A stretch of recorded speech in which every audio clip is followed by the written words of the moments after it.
You may be seated.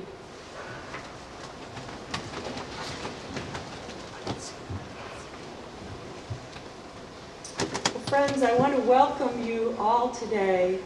And we have gathered here today to praise God and to witness to our faith as we celebrate the life of Dr. Frank Cole Spencer. We come together in grief, acknowledging our profound human loss. And yet we also come with gratitude and a deeper joy at having known him. How blessed we are that Dr. Frank Cole Spencer is in our life. Dr. Spencer was a Christian man and took comfort in the words of Jesus, who said, "I am the resurrection and the life. Because I live, you shall live also." He loved God with all his heart and believed in the life to come in heaven. And he believed in living out the promise of his baptism here on earth. He also had a deep respect for those of other faiths. As we worship God today and honor his life, I know that Dr. Spencer would be pleased to see us all come together today. I invite you now to pick up one of the hymnals in the pew and turn to page 140. You're invited to stand if you are able and to join in singing "Great is Thy Faithfulness," number 140.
Chance to get a program as you entered the sanctuary. I'm going to invite you all now to join with me in the printed opening prayer. Let us pray together. Gracious God, we gather today in sorrow at the passing of a dear family member, colleague, and friend, Dr. Frank Spencer. Our hearts feel heavy, and yet they are also full of positive memories. Loving God, be present with us today, comforting us in our grief, and uplifting us by your inspiration and the positive example set by Dr. Spencer, a man of deep faith and hope. Send your Holy Spirit to give us your wisdom, strength, and courage. Speak through us to one another. Let us be encouragers, and may this time of remembrance honor Dr. Spencer's compassion and dedication to serving you and others. Amen.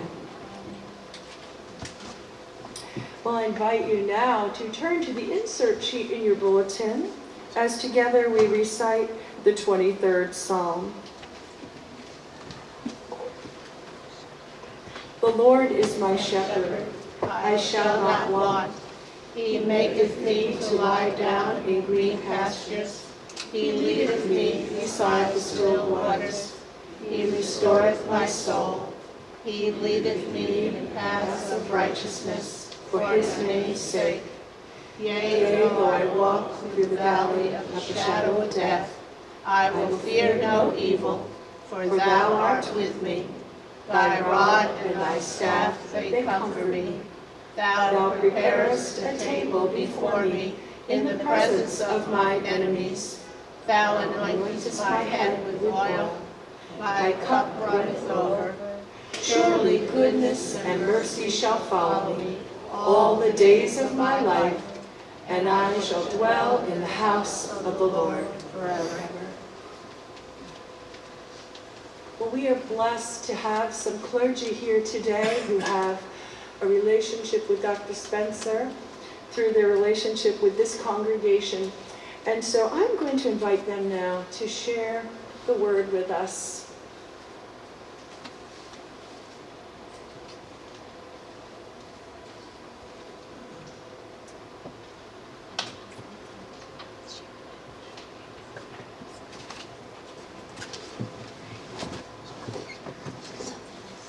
A reading from the Psalms, number 121, a song of ascent. I lift up my eyes to the hills. From where will my help come? My help comes from the Lord, who made heaven and earth. He will not let your foot be moved. He who keeps you will not slumber. He who keeps Israel will neither slumber nor sleep. The Lord is your keeper. The Lord is your shade at your right hand. The sun shall not strike you by day, nor the moon by night. The Lord will keep you from all evil. He will keep your life.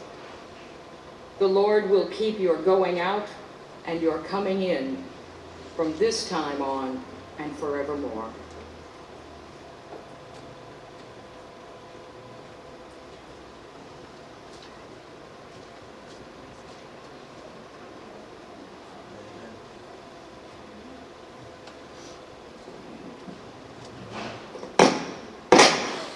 I feel privileged to have been invited to share in this particular service, particularly to remind us all of the different contrasting ways in which we experience life as Ecclesiastes describes it.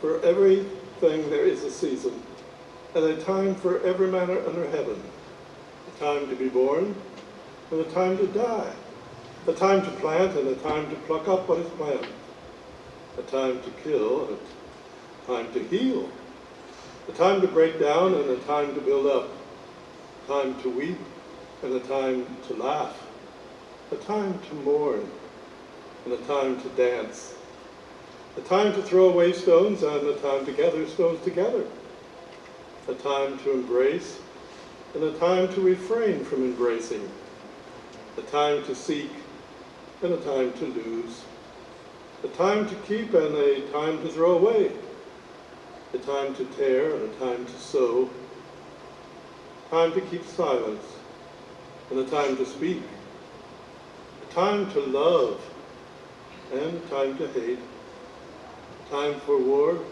and a time for peace. May the Lord add his blessing to the reading of his word.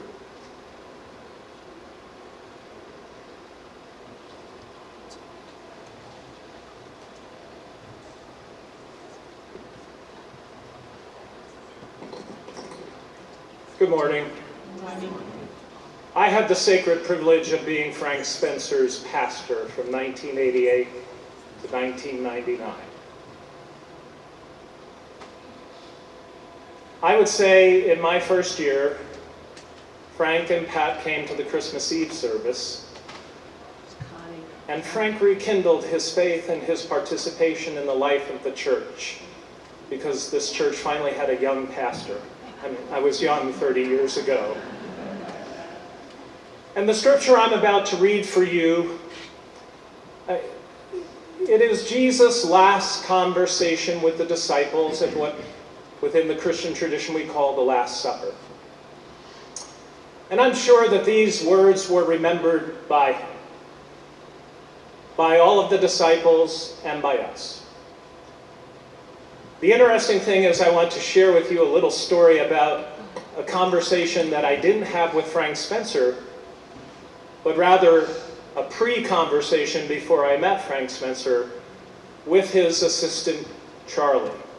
Is Charlie here? So Charlie called the church office. I'm the brand new young pastor. And he says, you know, I'm Dr. Spencer's personal assistant, and I'm calling to find out what Dr. Spencer has to pay on his pledge to the church. Well, I said I'm pretty new, and I don't actually know those statistics, but I can certainly find that out. But you know, I would really like to meet Dr. Spencer. To which Charlie responded, the only way you're going to meet Frank Spencer is if you're having open heart surgery and he's the doctor.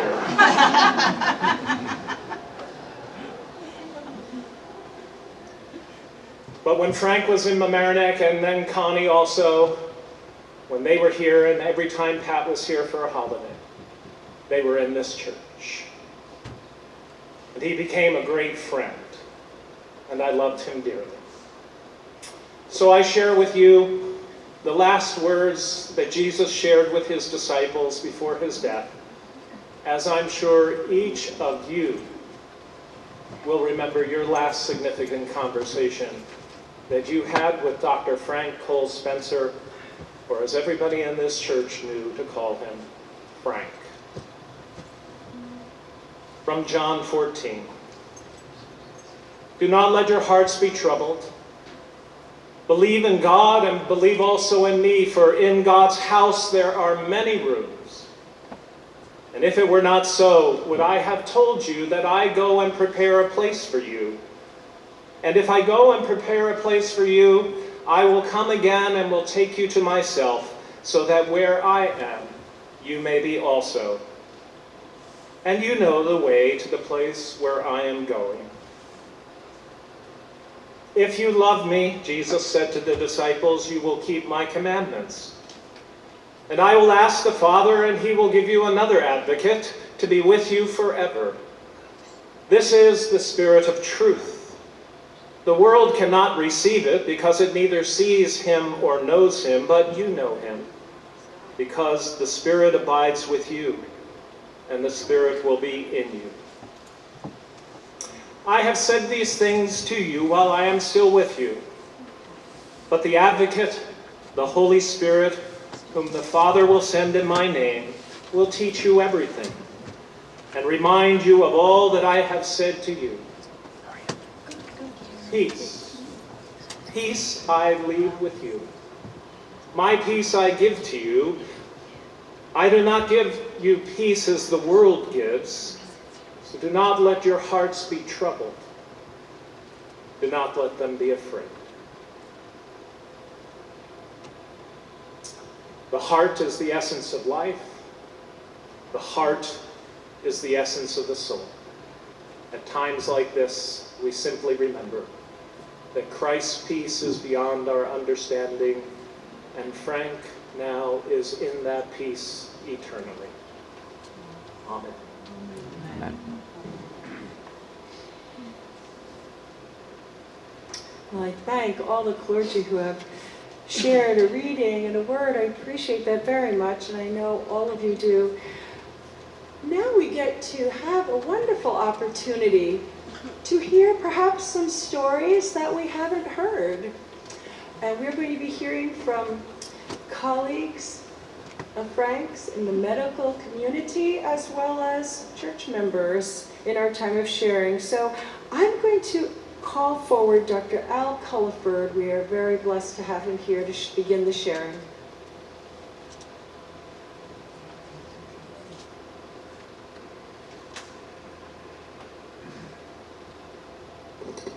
A lot of people here. Yes. Not unsurprising. And it's a real pleasure to follow three clergy members. So I'd like to talk to the members of this church and Dr. Spencer's neighbors, and also to colleagues at NYU, what Dr. Spencer meant to all of us. And where to start? I mean, there are many places to start. We could start talking now and end up in Thanksgiving, continuing this discussion. But let's remember Dr. Spencer was born in a small town, a ranching town in Texas. Let's remember he was very precocious, and we'll get back to that in a little while. Went to college when he was 15, and then tired of that, did all the work, probably the latter, so he went to medical school on a scholarship at Vanderbilt, graduating top in his class in AOA. AOA, for people who don't know, is an honorary fraternity in medical school. About 5% of people get into that. And then he started a surgical training career at Hopkins, which you just don't walk into. It's a competitive position. After that, he went out to UCLA to continue his training. And of all things, he got involved in the Korean conflict. Thank God for that. Because he went over to Korea and sought to repair arteries that had previously been sentenced to amputation. Initially, as he tells the story very frequently, this was something that he may have been court-martialed for, but he got the Legion of Merit award several years later. So after fixing that stuff up in Korea, he went back to Hopkins to continue training in cardiac surgery, where he did a lot of innovative work with procedures and worked with some very prominent people, he being one of them. Yeah. When he finished the training there in research, he went out to Kentucky. Unfortunately, we lost him on the East Coast. He went out to Kentucky for a few years. And then some very prescient people at NYU said, you know, we can grab this guy and make him chairman of surgery, even though he's going to be the youngest surgery chairman in the country. And sure enough, they did that. And sure enough, he stayed around for 40 years building a phenomenal surgery program and an institution with a reputation throughout the city, East Coast, West Coast, the United States, and nation. People came from all over to train here. So that's the background in a nutshell. He's phenomenal. Now, I got to clear up a little thing about vocabulary. You know, at NYU, you see all these guys with suits on and they look like they're not in the congregation. He was known as Dr. Spencer, Sir, or more commonly, the boss. After the reception outside, if you walk up to one of those suspicious guys and tap him on the shoulder and say, Jack, the boss is coming over to make rounds, he might flush, turn red, and realize it was a joke because he knew that Dr. Spencer was going to be making rounds. But it still has that effect, that visceral effect, many years later, the people who trained here at NYU. Now, the funny thing, and I've heard from Kay and I've heard from Martin Joan Boyd, is that when Dr. Spencer was here, it was good old Frank. As a matter of fact, the little kids called him Frank. Matter of fact, the little kids wanted to know if Frank was getting lemonade afterwards, or if we'd see him next week, or if he was going to IHOP. Some of you might not know that IHOP is International House of Pancakes. One of his refuges are in the at the church. So we have to see that this vocabulary is just a little bit different. So Kay said, look, Al, tell some stories about Dr. Spencer so our churchgoers will know what he did when he went into the city, and also let the city folks know about his very simple life here in Mamaroneck, living by the water and attending this church. So I put together 3 stories. One story concerns a veteran who had an infected heart valve, required surgery, and this was done on a Thanksgiving day. The next story requires, we're not really certain what these instruments are, but he had a brown briefcase with 1 black handles and a little black book that he was always studying. We weren't really sure what that is. And the final story is about Dr. Spencer and his cable television monthly bills. There's a story that'll probably keep you all awake. So in any event, the veteran was getting into serious problems at the Manhattan VA. He had an infected mechanical valve. There were things falling off with getting into his systemic circulation. He needed surgery, and I've been talking to Dr. Spence. I've been out of training for 5 or 6 months. At that time, I was just a young kid. And he said, you know, we ought to do this, and we'll do it on Thursday. And I said, well, you know, that's Thanksgiving.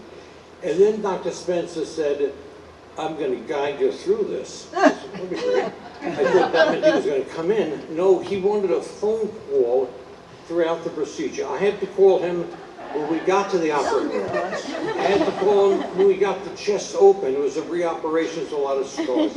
I had to call him when I saw the valve. That's when the heart-lung machine, how bad the valve was. Then we changed the valve. I had to call him after the valve went in because we wanted to know how things were going. This is a time when we had an EKG, an arterial line. We didn't have fancy things like echo and cardiac plates and all the stuff that we have now. And then I had to call him after we were ready to close. So I ended up calling Dr. Spencer probably 7 or 8 times during the day to give him updates. So he would call them, I say weather reports. About half the people here are going to start smiling because that's what he wanted. He wanted a weather report. Finally, the guy got out to the recovery room, I don't know, 8, 9 o'clock at night, stayed on antibiotics and went home. And Dr. Spence would always ask about a follow-up. Well, about the 6th or 7th phone call, I said, you know, I don't know if he's aware that today's Thanksgiving. So he said, you know, Dr. Spence, today's Thanksgiving. And he said, Al, don't worry too much about that. You eat too much turkey and stuff, you get tired from the serotonin. Besides, my job today is to save this guy's life. And you know, he put me in my place, and he was 100% right. Subsequent to that, Dr. Spencer, by the way, did not quote people frequently. He was probably one of the most quoted people I've seen him. He did, however, quote a fellow who was up in Boston in 1910, when he was talking about education, and this is a guy named Frank Peabody, 1910, made some comments about taking care of patients who were seriously ill.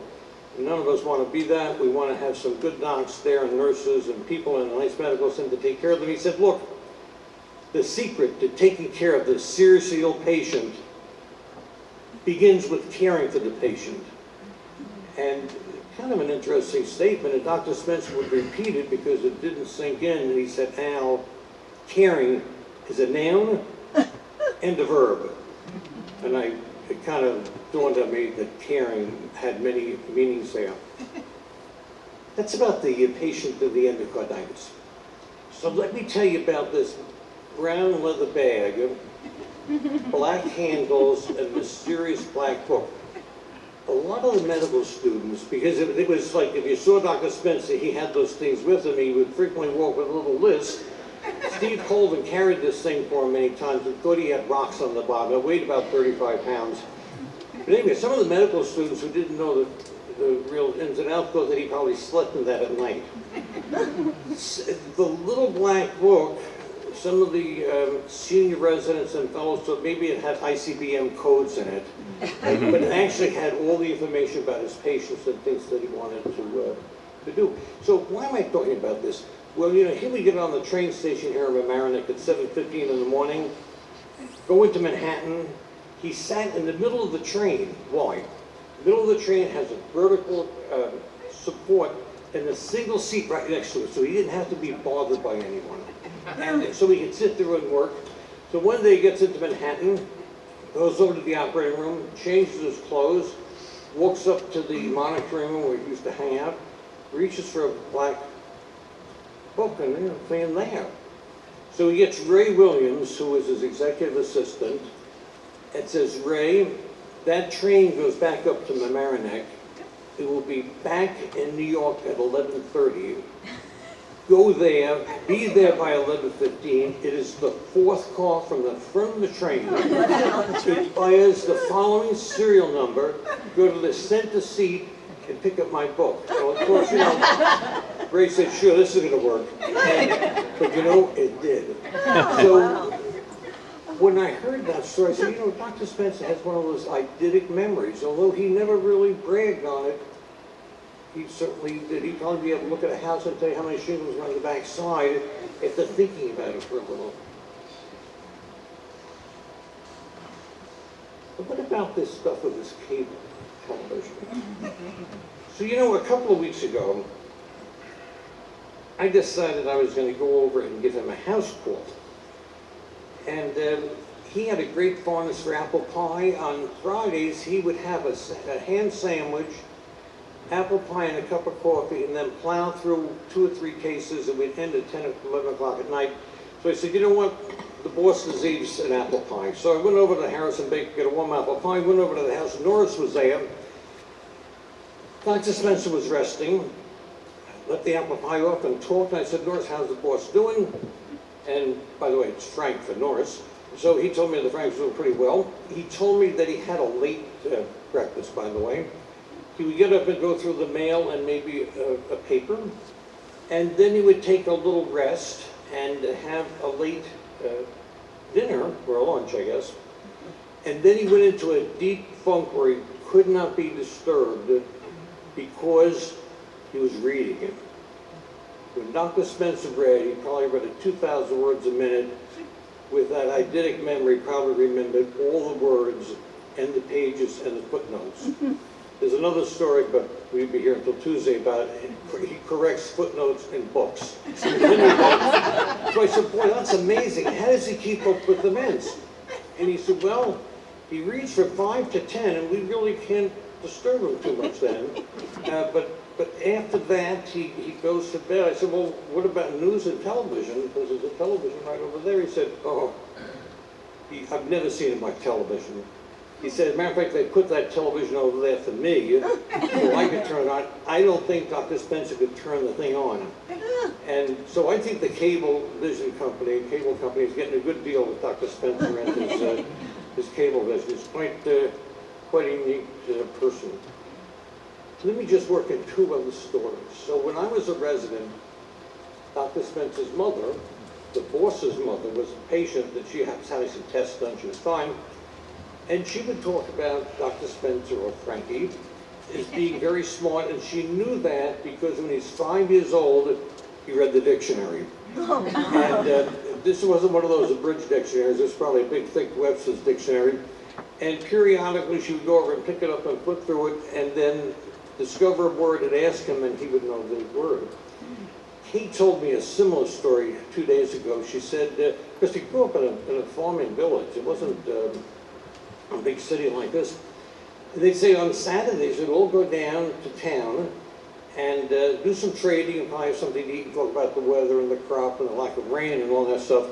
And they would put, quote, sorry about this, young Frankie on the hood of the car, and people, when he was 3 years old, and people would come up and ask him to spell things. And after a couple of times, people would walk away because they spelled everything. Finally, one time they went into town, there was Dr. Spencer sitting on the hood of the car, and some guy comes up with a piece of paper in his hand, and he goes, like he's the wise guy in the town, he goes, spell hippopotamus. Well, he got it right with 3 P's. The guy threw the paper on the ground, walked off, and I think the spelling bees were over at that time. So, I think at this time, the boss, Dr. Spencer, Frank, has probably met up with the big boss in the sky. And they probably have had a little chat. And the big boss said, Frank, I don't think he called him boss, said, Frank, you've done well with the gifts I gave you. I gave you a good brain.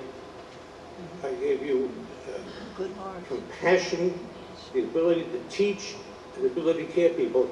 You would take each one of those gifts, magnified it, and helped a lot of the other people in the world. And probably didn't faze Dr. Spencer at all. He probably said, okay. And then he reached over for the brown bag, whipped out his little blank book, thumbed through it. He used to keep little 3x5 cards in there to separate the pages, right? Okay? You know, went to a place and he said, by the way, I've been thinking about some ways to improve the world that we created. And here they are. And he probably started to read 10 pages of ways to improve things. Dr. Spencer was always improving things. He improved all of us.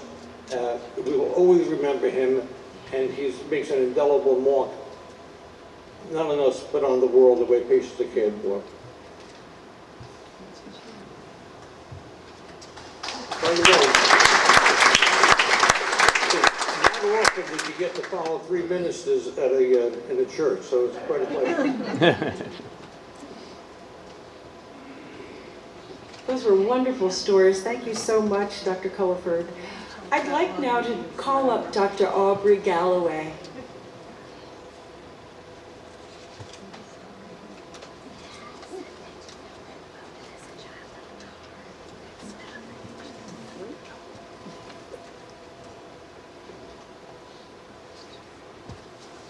Okay, it's an honor, of course, for you to ask me to speak here. But you didn't tell me I was falling out. It's tough to fall out. I will give one follow-up of that story of the train. This is, not only did he sit in the car of the train, but he also didn't like to catch colds, and so people got too close and catch cold. So if it didn't work with the book and things when he was going home in the train, he'd light up a big cigar and take off his shoes. That kept everybody away. So I want to go back through the things that Al said about his academic career. I do want to talk about the man, his ethics, his values, because that was really what he was all about, his ethics and his values. He had a really extremely sense of true character. And it became evident when anyone talked to him, they knew that he had his best interests or their best interests at heart. They would instinctively know that and listen to him. And that's why he was so influential. People did not do things in the hospital because they were scared of him, because they respected him. And he was that way with everybody he met. He seemed to be impervious to the really the trappings of wealth. It didn't matter to him if you were wealthy, if you were poor. He would treat a patient the same if they were from Bellevue or if it was the CEO of a corporation. He purely had the interest in people, give the time to everybody. And that was a big lesson that we all, of course, learned from him. He was frugal. He non-pretentious and frugal. So much you couldn't get him to buy a new car ever even, I think. And he never wanted to buy a new car. And then he had this episode in the Bass Lake up in Maine where the boat pulled the car into the lake. And so now the car's waterlogged and it wouldn't start for a while. And gets it out, and I saw him a couple of days after that. And I said, Dr. Spence, why don't you just get a new car? He goes, well, let do it, it's fine. And he had a list of 15 things. The speedometer stops at 30, and air conditioning won't come on. We can get it all fixed, it's perfectly fine. He fixed the car. I don't know if he ever got rid of that car. His lifelong commitment to teaching is legendary, of course, and I think that was giving back to what he had received when he grew up, and he was a big believer in that. But he really believed how noble teaching was. And he was a natural teacher, but he was a big believer in guidelines for that teaching. And he used to always come up with guidelines, and everything had guidelines. I had guidelines for how to do a mitral valve placement. Had guidelines how to write a paper. In fact, the first paper I wrote with him, I thought I was in English class. He comes back with red lines and says, C+, write it again, you need to read the guidelines. It had guidelines of when you encountered a colleague or someone who was completely irrational, and then an argument could potentially ensue. He goes, no. The 3 L's. Listen, laugh, and leave. Everybody that trained in NYU knows that lesson. He even actually, one point, gave me guidelines of how to break up a dog fight, because he had a dog fight outside his house. And I remember here's the guidelines. I said, yes, sir. I certainly never call him Frank. Dr. Spencer to me almost. And I think maybe the final one, a saying that he was very fond of, is never be so smart you're quick. And he said that in the middle of us, someone being up all night, a patient sick, hopeless, and people starting to give up. No, don't be so smart. You'll find out a way. And I think about that, and it really, you know, it's a life lesson. Positive attitude. He always had a positive attitude. He always believed that you could get something done by being creative. He was resilient. He was persistent. And he expected himself and others to find a way to get the problem solved, overcome it, and ultimately prevail. So that life lesson transcended the care of patients, I assure you, for everyone that was around him. So I'll say, as the pastor said, we mourn his loss. I think it's a time to celebrate him as the person that he was. Kay and Patricia, he loved you guys. Adelaide and Elizabeth, you guys were special, as was your dad. And it was a privilege for me, really, to have known such a man. God bless.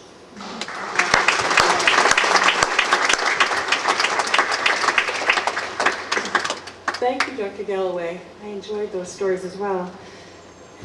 Guidelines for everything. I like that. I'm going to start trying to find out some of those guidelines and set some of my own. I like that.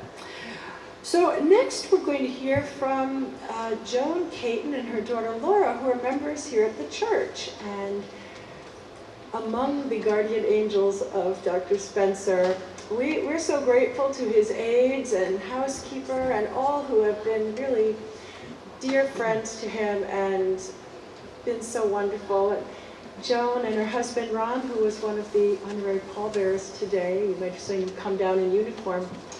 I've been very dear friends with Dr. Spencer. So Joan and Laura, we'd love to hear your sharing. Thank you. Thank you. Good morning. My daughter Laura and the rest of my family all sat behind Dr. Spencer in the pew for about 30 years. So we got to know him quite well. In my opinion, Dr. Spencer was a truly great man. My father once said, truly great men will listen. They won't look around the room while they're talking to you. They're down to earth. And they're kind. Their eyes are on you. And they don't have to prove anything to anyone.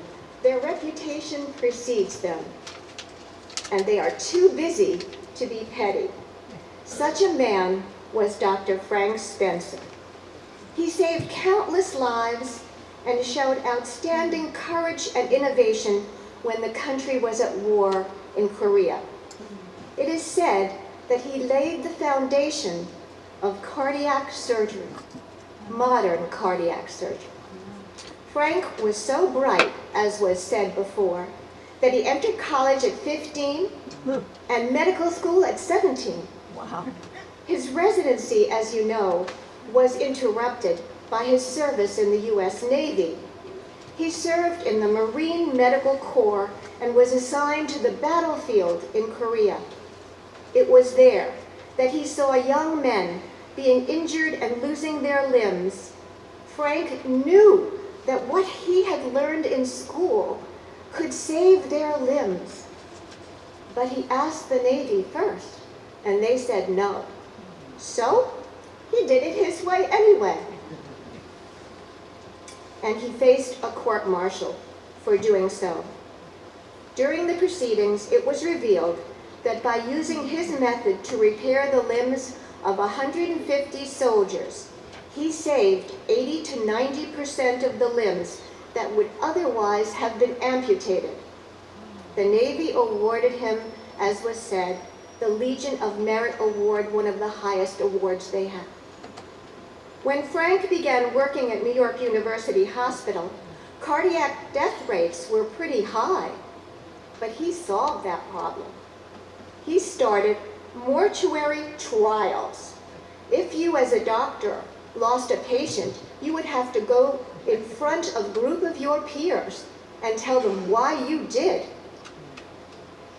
The rates of mortuary deaths, the rates of deaths plummeted.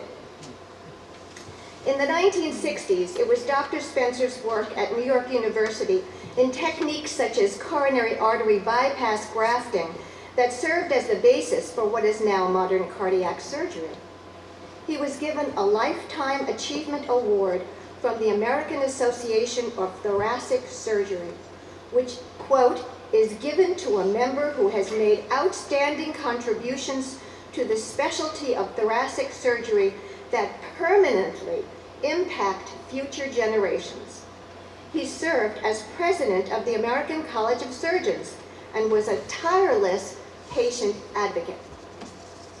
When my mother had a heart attack and was in the hospital, I called Dr. Spencer's home. Connie answered. It was late at night. She didn't say, "Young lady, why are you calling so late at night?" She said, "Honey, hold on, I'll get you Frank." And Frank listened, and he consoled me, and he told me not to worry. He was going to go to the hospital the next day and take care of things. And so he did. Walked right into my mother's room, took her hand. He said, "Alice, you're going to exercise." He pulled her out of bed, and he had her exercising, raising her arm. And he said, "If people tell you don't do that, don't you listen." The doctors there were very deferential. They let him do whatever he wanted. Most of them had been his students. He told me, "They're going to tell you it doesn't matter what she eats. It really matters what she eats. I want her to clean that tray. I want you to sit here until she eats everything on that tray. She needs nutrition to build new cells." When she passed away 3 years later at 99, and he never gave up hope that he could help her at 96, like other doctors seem to have done. At 99, she passed, and he went all the way to Brooklyn, New York, to come to her funeral, and I'll never forget that. Frank's credentials and accomplishments show what an asset he was to our world, but not many knew what a wonderful Christian he was, extending a helping hand day or night to those who came for help. I pray that God will reward him. Laura, would you like to add something? Good morning. As my mother mentioned, my name is Laura Caton, and in addition to my mother Joan and my father Ron Caton, who was in his military dress this morning as part of the ceremony, we have been coming to this church since I was 8 years old, just a few years. And so I've had the privilege of knowing Dr. Spencer for many years. When my mother shared with me this week that he had passed away, my initial reaction was, "Oh, don't tell me." Because quietly, we all knew it would happen, we just prayed it never would. And when that initial reaction was over and I started to think about Dr. Spencer, I was filled with a sense of positivity, which is how I always felt when he was around. His warm smile, he always engaged me in conversation, his southern charm, his gentlemanly grace and communication style, his humility that masked what a medical genius he truly was. And as I thought about him and all that he has given to us, I thought that I was lucky enough to have 2 deep conversations with Dr. Spencer over my life. One about his wife and how he met, which he was very humble in sharing with me.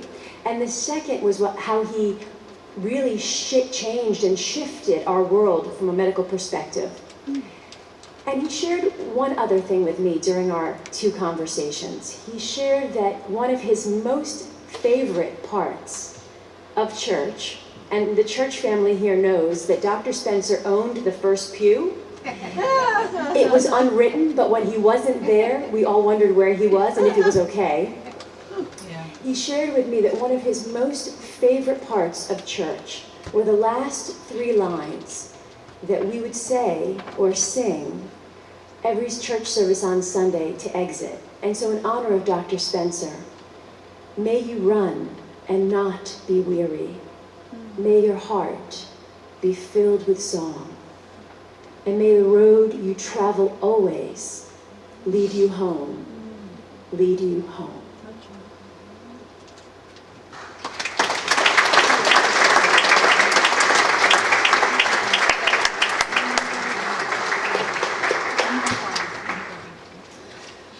Well, I thank you so much for sharing.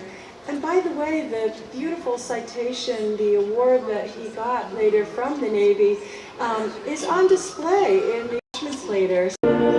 Marching us to war with the cross of Jesus going on before. Please be seated. And now, friends, as we get closer to the end of our service, we invite you to join with us in prayer. We'll be praying the Lord's Prayer that's found on your insert sheet. Feel free to join in if you wish. Our Father, who art in heaven, hallowed be thy name. Thy kingdom come, thy will be done, on earth as it is in heaven. Give us this day our daily bread, and forgive us our trespasses, as we forgive those who trespass against us. And lead us not into temptation, but deliver us from evil. For thine is the kingdom, and the power, and the glory forever. Amen. So our final hymn today was selected by Frank's daughter, Patricia, who remembered that this was his very favorite hymn. So once again, I invite you to stand and sing it in Frank's honor. This one is 378.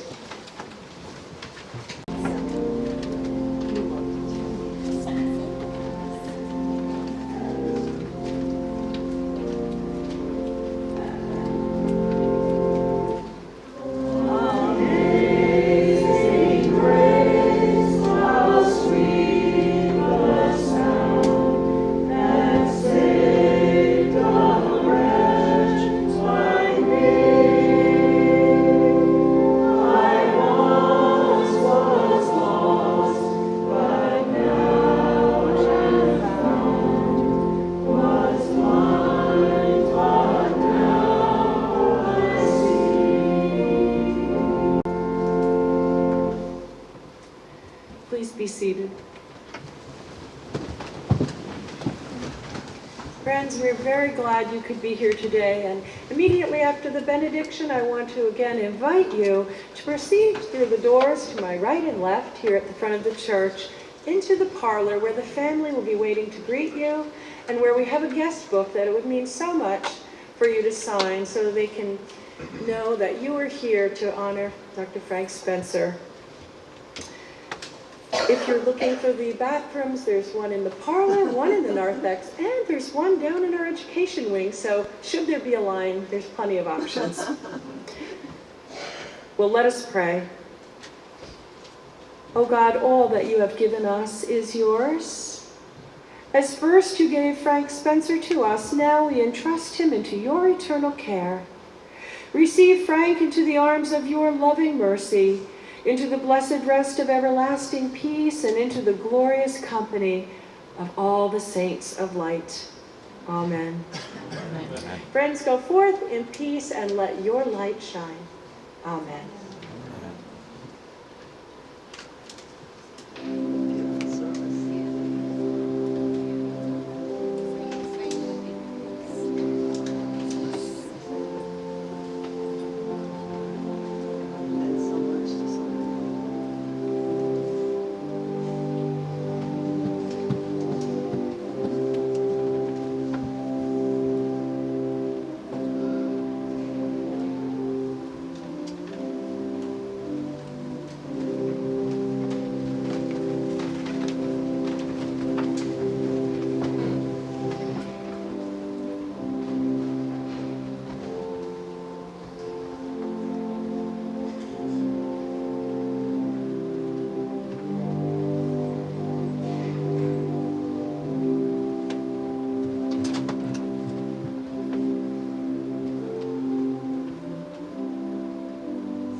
No, there's no.